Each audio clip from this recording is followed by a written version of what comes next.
Bonjour les élèves, alors vous êtes prêts? On va commencer une nouvelle leçon de vocabulaire. C'est bon? Allons-y.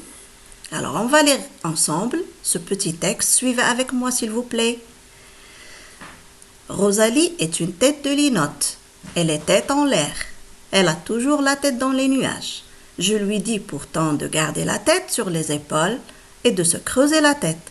Mais elle a la tête dure. Alors, vous avez sûrement observé les expressions qui sont en rouge dans le texte. Et vous avez sûrement remarqué qu'il y a le mot tête qui est utilisé plusieurs fois. C'est bon? Mais est-ce que le mot tête, il est utilisé dans le vrai sens du mot tête?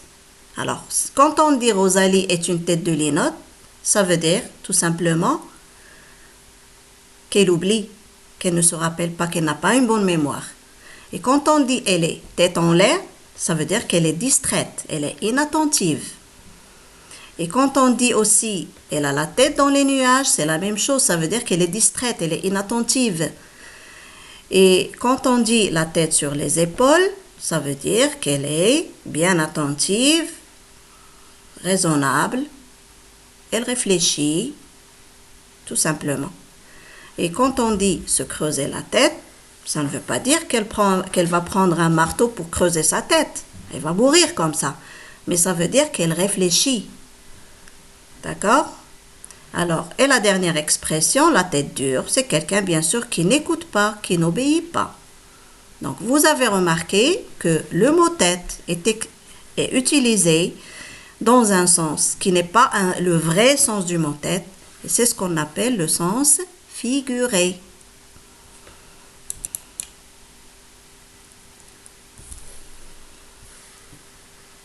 Maintenant, on va passer à un deuxième texte. Voilà, on va lire le texte ensemble. Suivez avec moi, tout en observant les expressions en rouge. Alors, Isidore a le cœur gros. Lui qui a le cœur sur la main, il n'aime pas les gens qui ont un cœur de pierre. Et il est terriblement déçu de voir qu'Ernest n'a pas de cœur. D'abord, Isidore et Ernest, c'est des noms propres de garçons. D'accord? Maintenant, vous avez sûrement remarqué qu'il y a le mot cœur dans les expressions en rouge.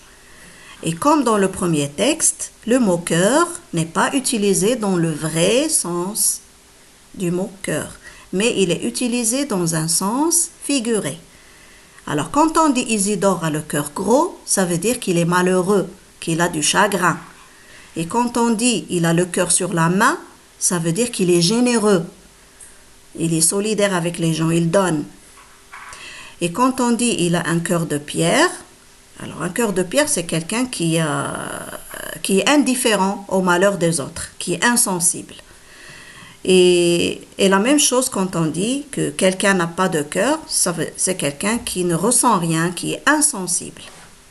Voyez? Donc, dans le premier texte, nous avons vu l'utilisation du mot tête dans des expressions au sens figuré. Et dans le deuxième texte, nous avons vu le mot cœur utilisé aussi dans un sens figuré. Et maintenant, faisons une pause pour récapituler. Notre leçon de vocabulaire, c'est le sens propre et le sens figuré. Donc, le sens propre est le vrai sens du mot. Par exemple, Sarah a mal à la tête. Ça veut dire qu'elle ressent une douleur dans sa tête. Le sens figuré est un sens donné par comparaison. Par exemple, tu dois creuser la tête pour trouver la solution. C'est-à-dire que tu dois bien réfléchir pour trouver la solution. Et pour mieux comprendre, nous allons lire ensemble une drôle d'histoire.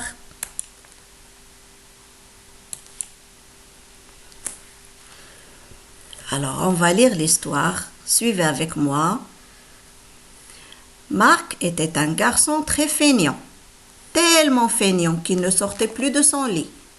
Un jour, ses parents, furieux, arrivèrent dans sa chambre car le petit garçon ne s'était pas rendu à son match de foot. Le père lui dit « Puisque c'est comme ça, tu vas venir me donner un coup de main pour ranger le garage. » Alors le garçon sortit avec beaucoup de peine de son lit, alla dans le garage et frappa de toutes ses forces son père. Ce dernier était furieux et demanda pourquoi un tel geste. Marc se justifia en précisant qu'il lui avait demandé un coup de main dans le garage.